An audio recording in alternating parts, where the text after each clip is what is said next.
first and foremost, it goes without saying to implement safety measures for employees and customers, right?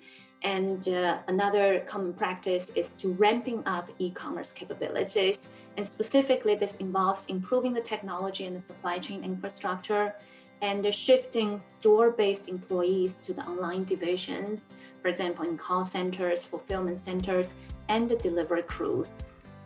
And another common practice is to utilizing stores as fulfillment centers for online orders. In fact, this has been the primary fulfillment model that some retailers, for example, Target and Walmart, have been using for their e-commerce retail business even before the pandemic. And it makes sense, especially during the pandemic, and along the way to encourage order online and the store or curbside pickup to ease the what they call the flattening the shipping curve. So here's the summary of the retail performance measures that I'm going to cover in today's webinar. As you will see that some of them are general performance measures for which I'm going to focus on their applications in the retailing context, while others are specific to the retail business, and I'll spend more time elaborating on how to utilize them to assist the retail operations and performance. As a retailer, if you're selling other people's brands, chances are those brands are already on Amazon. And the chances are whoever's already on Amazon has built up some sort of performance history. They've built up product reviews.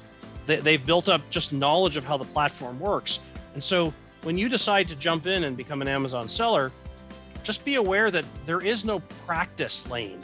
On day one, you're live. On day one, you're being held accountable for the performance metrics that Amazon requires of all sellers. And it really helps people understand what to do in times of conflict, especially around COVID. So we have scenarios around helping enforce mask requirements. We have a scenario where there's a mother with a small child and they're wearing masks and another customer's not, and she's not happy that that customer's standing closer to her and her child without a mask. And then a conflict happens, and then the employers, as an employee, they're expected to help kind of resolve that conflict. And then we also talk a little bit about line management and some strategies during line management of helping people know that they're supposed to wear a mask so that when they're approaching the door for the first time, it's not the first time they're hearing that. 2020 continued to surprise us because in fact it ended on a very positive note.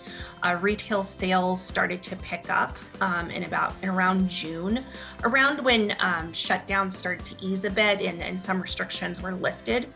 And we saw not only gains in sort of returning to where things were before the pandemic, but actually growth over 2019.